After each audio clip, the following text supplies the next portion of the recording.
이야기 찬양 내 영혼의 햇빛 비치니 엘라이자 휴잇.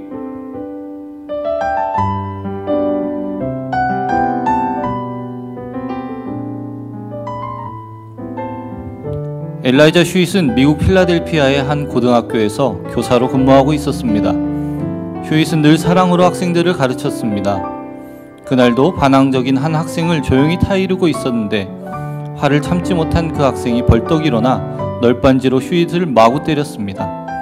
그 일로 휴잇은 척추를 크게 다쳐 상반신에 석고붕대를 감은 채 대소변도 스스로 해결하지 못하는 몸이 되었습니다. 병원 생활이 6개월쯤 되었을 때 석고붕대를 제거했지만 더 이상 교사 생활을 할 수 없었고 평생 장애를 안고 살아가야 했습니다.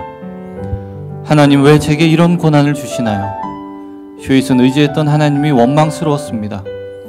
교회에서는 주일학교 학생들을 열심히 가르쳤고 학교에서도 학생들을 선도하며 바르게 살아온 휴잇으로서는 주권자 하나님을 이해할 수 없었습니다. 사고 후 1년이 지난 따스한 햇빛이 비치는 봄날이었습니다. 몸을 다친 후로는 마음대로 걷지도 못하고 사람들이 쳐다보는 것도 싫어 병원 밖을 잘 나서지 않았지만 그날은 예전에 가끔 들렀던 페어마운트 공원을 꼭 걸어보고 싶은 마음이 들어 담당 의사의 허락을 받고 산책을 나갔습니다.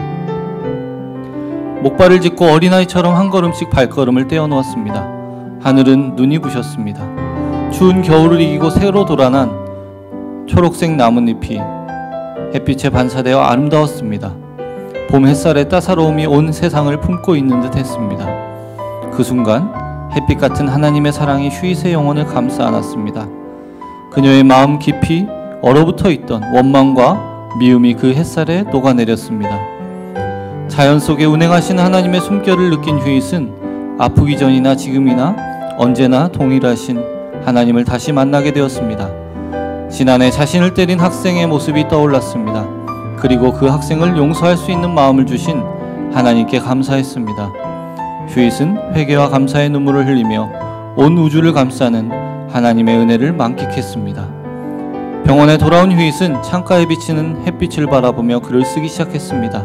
그때 쓴 글이 바로 찬송 내 영혼의 햇빛 비치니입니다. 오늘 내 영혼의 햇빛 비치니 더욱 밝고 영광스러운 빛이라네. 이 세상 하늘의 어떤 빛보다 예수님이 나의 빛이기 때문이라네. 오 햇빛, 복된 빛이 있네. 평화롭고 행복한 순간이 밀려올 때, 예수님이 웃는 얼굴을 내게 보이실 때 내 영혼의 햇빛 비치네.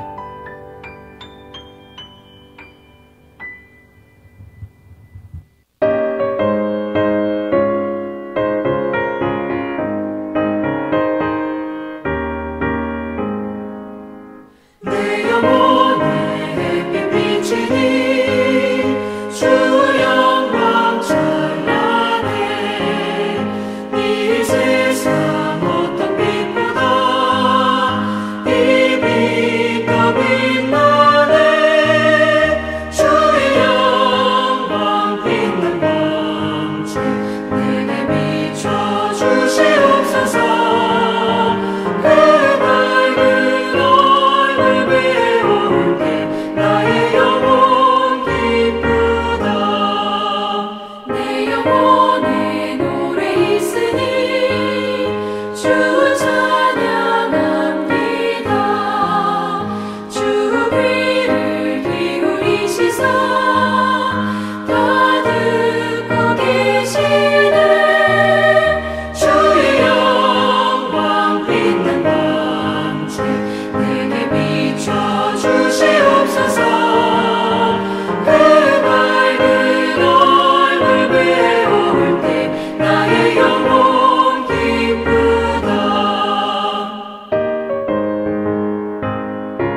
내가 편안히 쉬네. 윌리엄 쿠싱.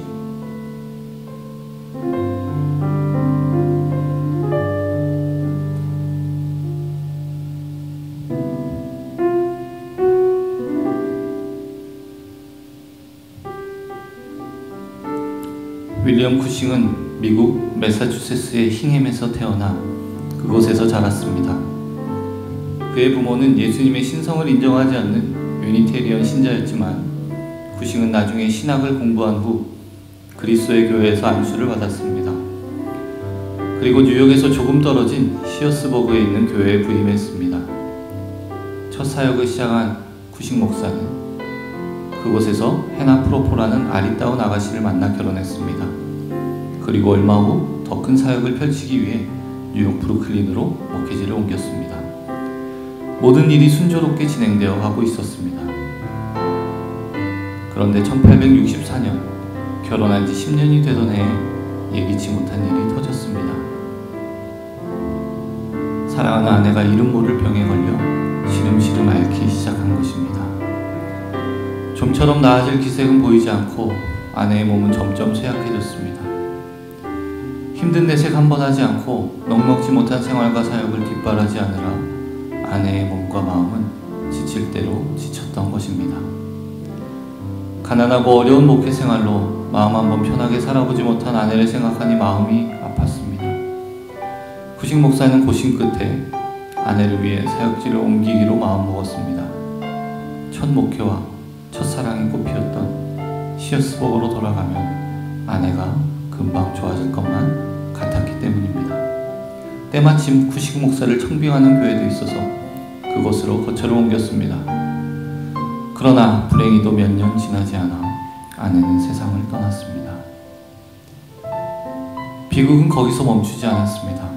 쿠싱 목사는 목회하며 아내를 돌보느라 오랫동안 누적되어 온 피로 때문에 감기에 자주 걸렸는데 그로 인한 쉰 목소리가 좀처럼 낫지 않았습니다. 급기야 성대가 심하게 손상되어 말을 전혀 못하고 필담을 나누어야 할 지경에까지 이르렀습니다. 말씀을 전하는 것이 사명인 목사에게 이것은 치명타였습니다.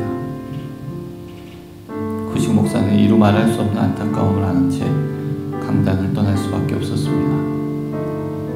아내를 잃고 목소리까지 잃은 그에게 그 무엇도 위로가 되지 않았습니다.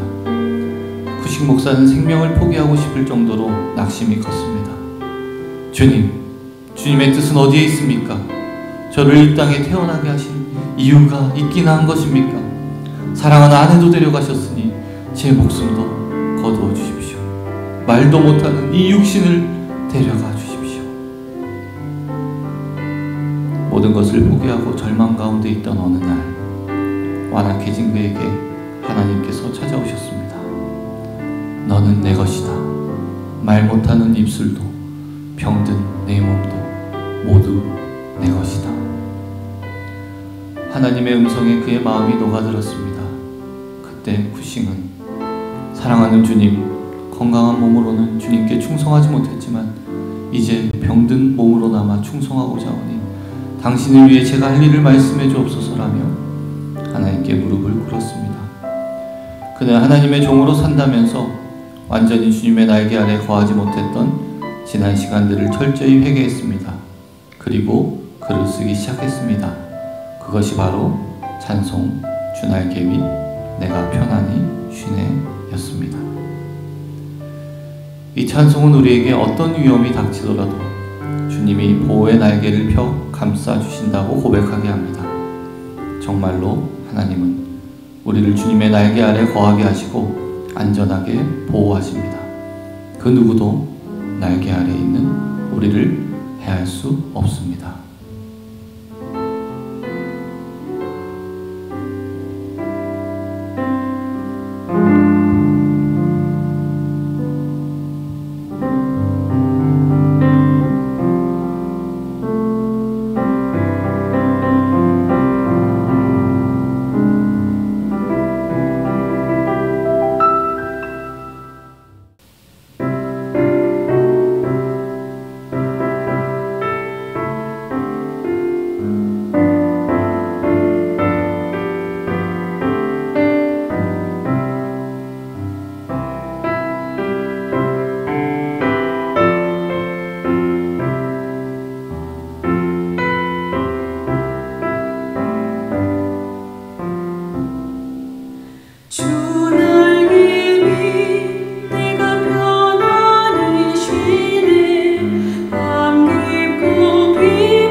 영원히 거기서 살리.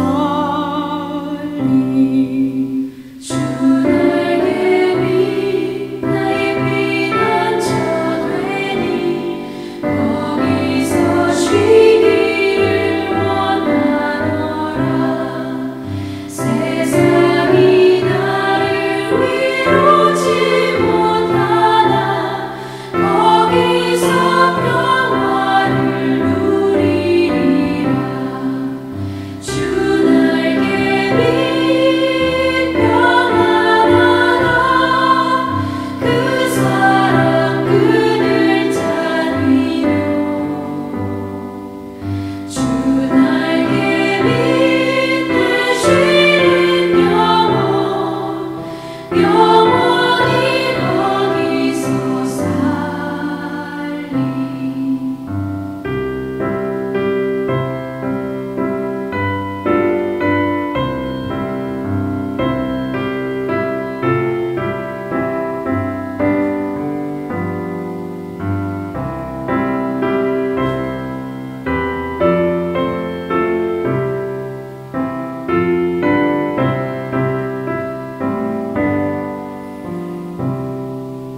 주 날개 위 참된 기쁨이 있네. 고달픈 세상 길 가는 동안 나 거기 숨어 돌보심을 받고 영원한 안식을 얻으리라. 주 날개 밑 평안하다. 그 사랑 그늘 찾으며 주 날개 밑에 쉬는 영원히 거기서 살리.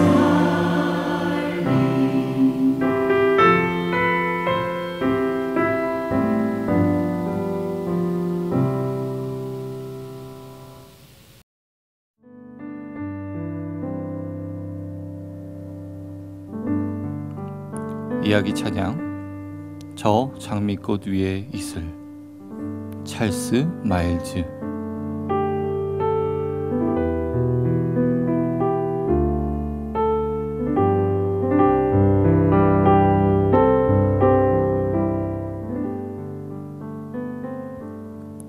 아담 가이벨은 어릴 적 눈병으로 시력을 완전히 잃었습니다.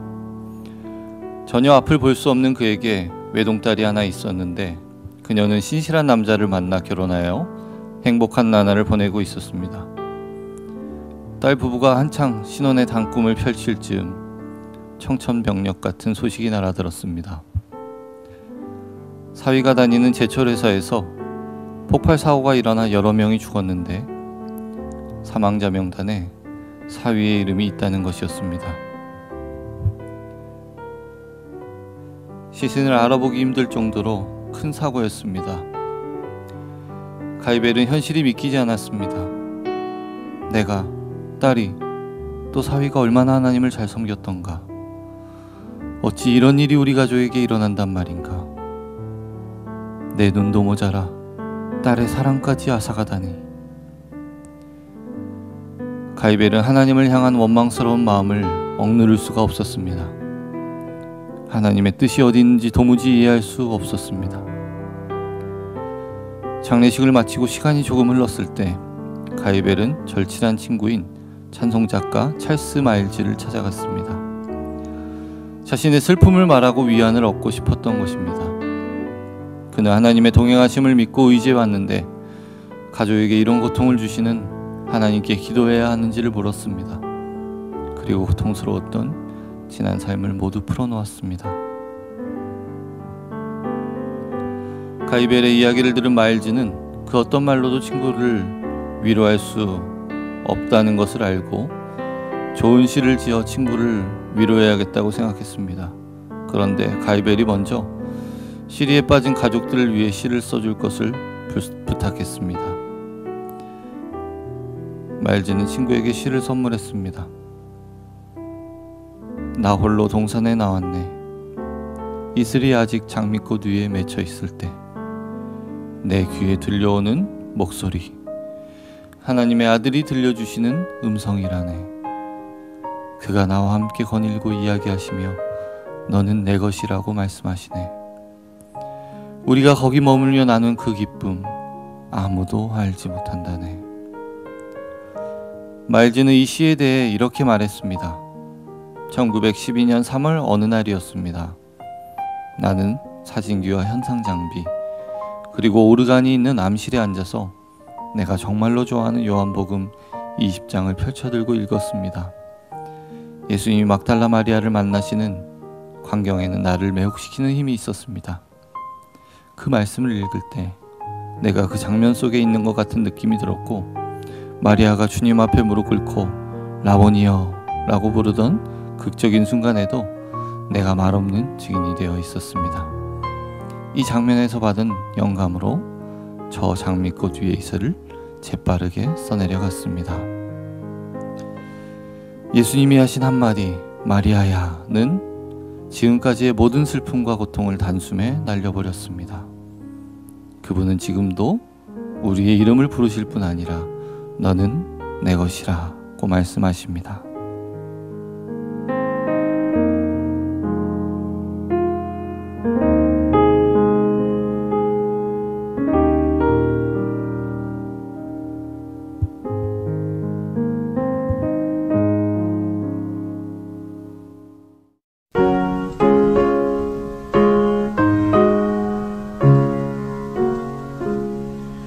I come to the garden alone, while the dew is still on the roses, and the voice I hear falling on my ear, the Son of God discloses,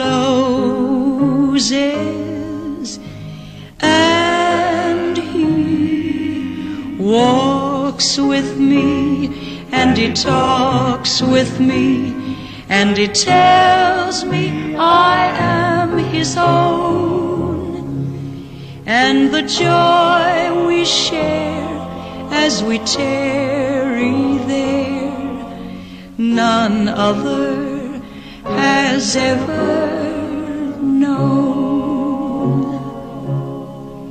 He speaks, and the sound of His voice is so sweet the birds hush their singing, and the melody that He gave to me within my heart is ringing, and He walks with me, and He talks with me, and He tells me I am His own, and the joy we share as we tarry there, none other has ever known. I'd stay in the garden with Him, though the night around me be falling, but He bids me go through the voice of woe. His voice to me is calling, and He walks with me, and He talks with me, and He tells me I am His own, and the joy we share as we tarry there, none other has ever known.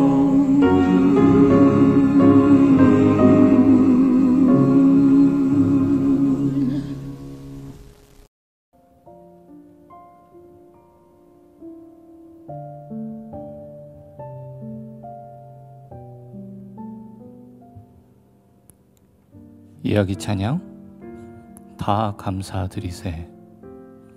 마틴 링카르트.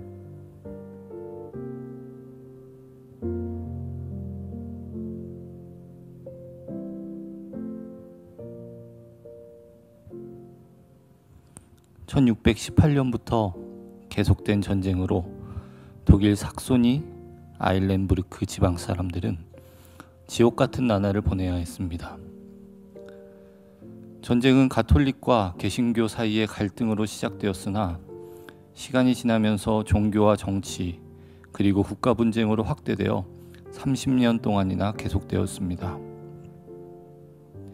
사람들은 견고한 성으로 둘러싸인 아일렌부르크로 몰려들었습니다.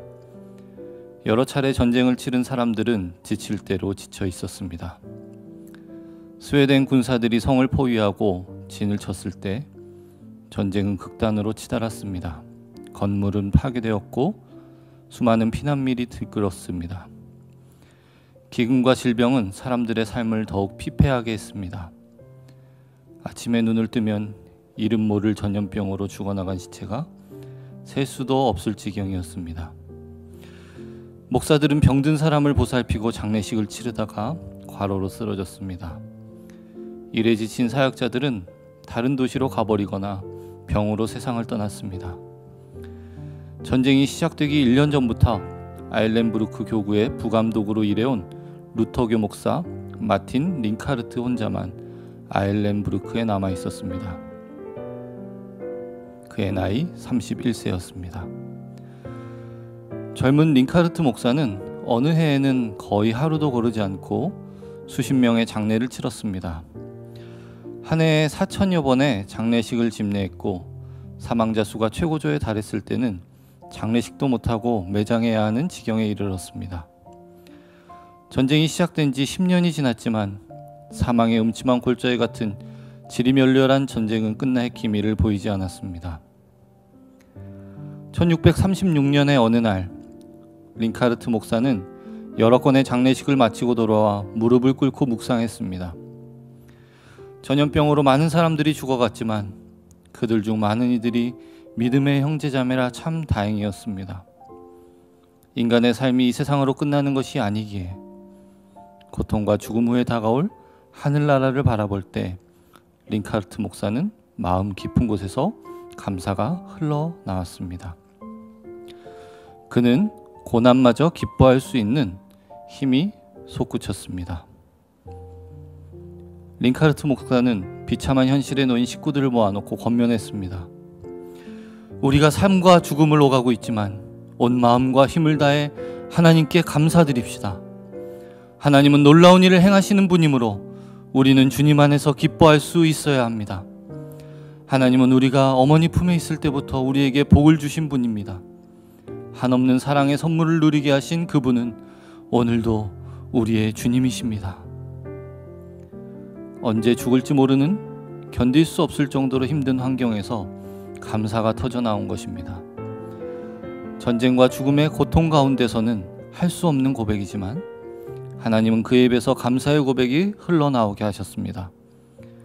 링카르트 목사는 고통과 죽음이 극성을 부리는 세상에 살면서도 가족이 함께 모여 식사하며 시간과 공간을 초월한 감사 기도를 드렸습니다. 이것이 찬송 다 감사드리세입니다.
이야기 찬양 큰 죄에 빠진 날 위해 샬롯 엘리엇.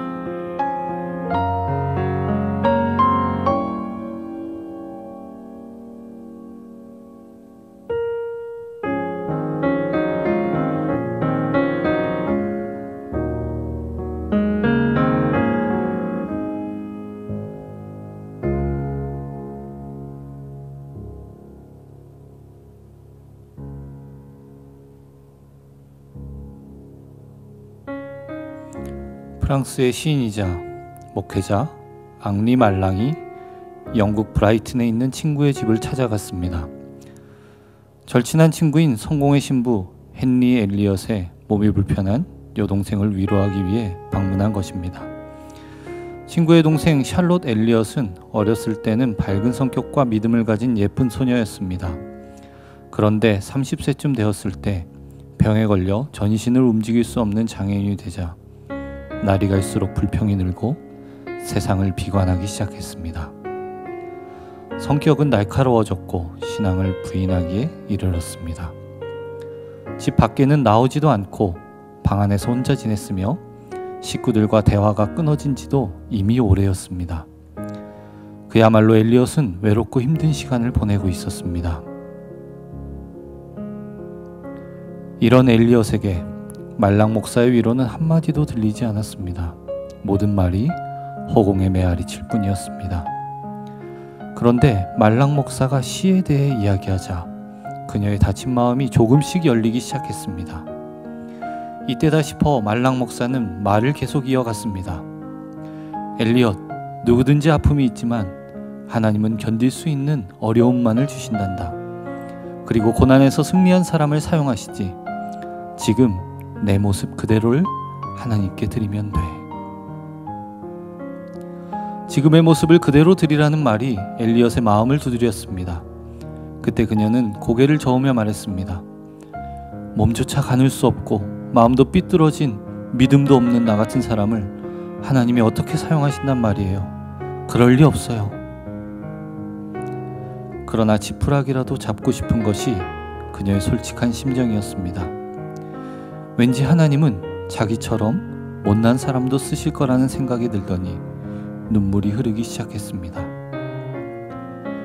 엘리엇은 계속해서 흐르는 회개의 눈물을 그칠 수 없었습니다. 말랑 목사가 다녀간 뒤 엘리엇은 죄에 빠져 허덕이는 자신을 사랑해 주시는 하나님을 목 놓아 찬양했습니다. 밀려오는 기쁨을 무엇으로도 표현할 수 없었습니다. 그저 내 모습 이대로 주님께 거저갑니다. 그녀는 예수님의 보혈의 은혜로 지금 모습 그대로 주님께 갈 수 있다고 몇 번이고 되뇌었습니다. 엘리엇은 몸조차 제대로 가눌 수 없었지만 하나님은 약한 자를 들어 강한 자를 부끄럽게 하실 수 있음을 깨달았습니다. 이 믿음의 고백이 바로 찬송 큰 죄에 빠진 날 위에입니다.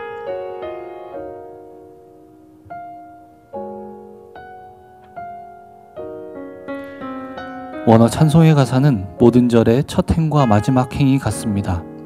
그저 내 모습 이대로로 시작하여 오 하나님의 어린 양이여 제가 갑니다로 마칩니다. 이것은 날마다 하나님께 드리는 우리의 순수한 고백이 되어야 합니다. 우리는 모든 연약함을 하나님께 맡겨야 합니다.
내